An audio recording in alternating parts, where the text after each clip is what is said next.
Bienvenue sur Afro Info 243. À la une, les forces armées de la République démocratique du Congo ont lancé des opérations militaires en profondeur sur les axes Loa, Mambasa et Mambasa-Biakato dans la province de l'Ituri contre les forces négatives qui pullulent dans cette région, auteur de plusieurs massacres depuis maintenant plusieurs mois. Pendant ces temps, au moins 6 structures de santé ont suspendu leurs activités à Mambasa à cause de l'insécurité. Suivez ce témoignage concocté par le Bureau de coordination des affaires humanitaires en RDC d'une jeune femme qui a perdu son fils par manque de soins dans cette région de Mambasa. Jina yangu ni Françoise. Mimi nilikuwa na watoto 5.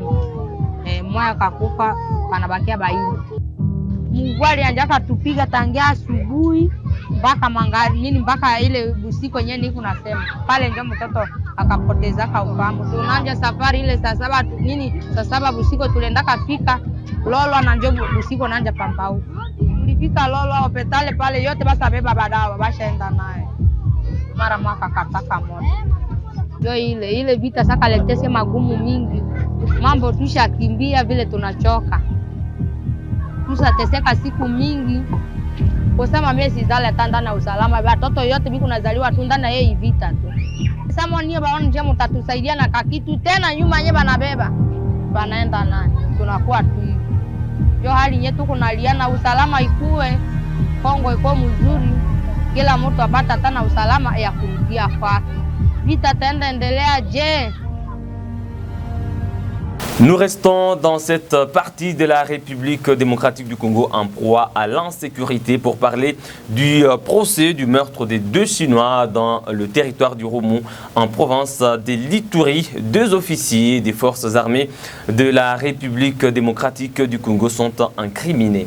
Il a fallu de longues heures d'interrogation et d'audition de témoins pour que le colonel Mukalenga, désormais prévenu, confirme son voyage pour Butembo le 23 mars, et cela juste après le meurtre de 2 ressortissants chinois. Le 17 mars 2022 est rentré clandestinement à Bunia, 4 jours après. Le 24 mars 2022. Acté. 2 indices qui confirment son implication dans cette opération criminelle, estime le ministère public. Selon le colonel magistrat Kumbunguma, ces déplacements étaient pour fuir avec les 4 lingots d'or emportés pendant l'attaque de convoi de Chinois vers Ndorembi. Et nous disons, le prévenu Mukelele, bien que nous ne sommes pas pour ce cas, il n'est pas dans le premier conflit. Il a eu opéré plusieurs fois. Lui et le colonel Soumaïli, en état d'arrestation, sont les cerveaux moteurs de ces braquages, a dit le ministère public. Et la vérité est éclatée aujourd'hui. Nous nous imprimons. Cependant, le lieutenant Pungwe, un autre cerveau moteur cité dans ce dossier, est porté disparu. Il a été libéré après avoir versé une caution de 400 000 francs congolais exigée par la police d'investigation criminelle. Comportement condamné par la cour militaire de l'Ituri. L'auditorat supérieur militaire devra se saisir du dossier, a insisté le premier président de la cour militaire, le colonel magistrat Dienga Akelele Kelly, qui conduit l'instruction. Autre nom est celui d'un certain Bernard, l'un des criminels enfouis jadis protégés par le prévenu. Mais avec la technicité de la cour militaire, le prévenu Joël, un taximan de Bunia, a finalement craché la vérité, disant qui c'est le petit frère du colonel Mukalenga. Élément qui charge davantage cet officier supérieur. Ces dossiers risquent d'éclabousser bon nombre de gens, voire de hautes personnalités militaires. Pour l'instant, 2 colonels FARDC, 7 soldats de rang et un civil sont à la barre. Question de décourager la pratique d'antivaleurs au sein de l'armée. L'audience se poursuit le 16 septembre à la tribune officielle de Bunia. Nous restons sur le chapitre sécuritaire pour parler de la situation qui prévaut dans l'est de la République démocratique du Congo, notamment dans la province du Nord Kivu en général et le territoire de Rutshuru en particulier où le 1-23 reste actif. Dans son discours à l'occasion de la rentrée parlementaire ce jeudi, le président Christophe Mbosso a déclaré que le peuple congolais veut vivre en paix avec le peuple rwandais. Le speaker de l'Assemblée nationale accuse le président Paul Kagame du Rwanda de manipuler l'armée rwandaise contre le peuple congolais. C'est en rapport avec les accusations portées sur le Rwanda de soutenir le M23 qui occupe la cité frontalière de Bunagana depuis maintenant 3 mois, ainsi que d'autres localités des groupements des Boueza et des Jomba dans le territoire de Rutshuru en province du Nord Kivu. Voilà, c'est donc une question qui reste d'actualité et qui intéresse les députés nationaux en République démocratique du Congo, c'est-à-dire aux côtés du budget.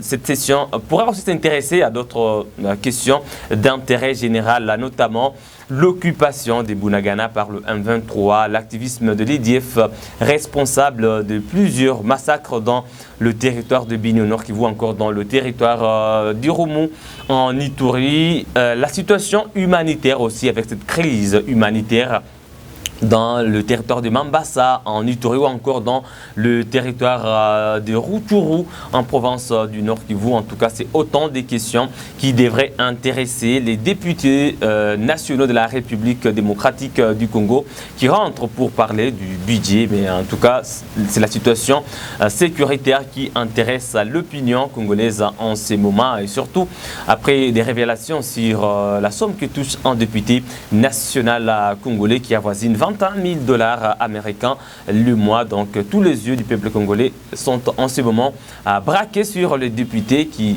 ont en tout cas un rôle important à jouer pour booster le gouvernement à agir en ce moment où la RDC est agressée par des pays voisins, par des groupes armés, par des mouvements terroristes.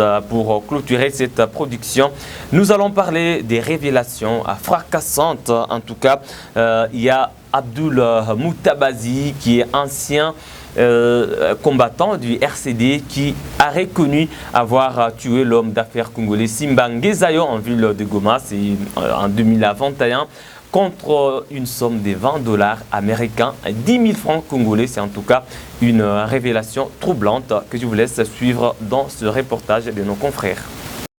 Voici la personne qui a mis fin à la vie de Simba Ngezayo, le célèbre homme d'affaires exerçant ses activités à Goma.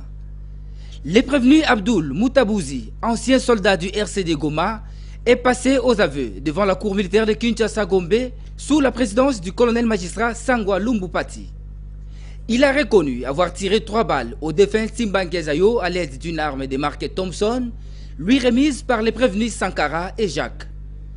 La scène s'est déroulée pendant que Simba Ngezayo venait pour déposer son enfant à l'école, a reconnu les prévenus.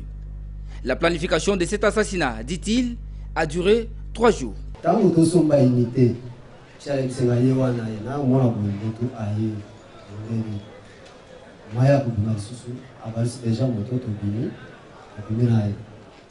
Pendant qu'on achetait les unités, Jacques et moi l'avions vu venir. Et directement, je l'ai tiré. Donc, Yonde Moutobeta qui est massas. Au salaire là qui est Kinim. Thompson. Thompson. Les Alika Bambou Maboni. Les Alika 26. 26 coups.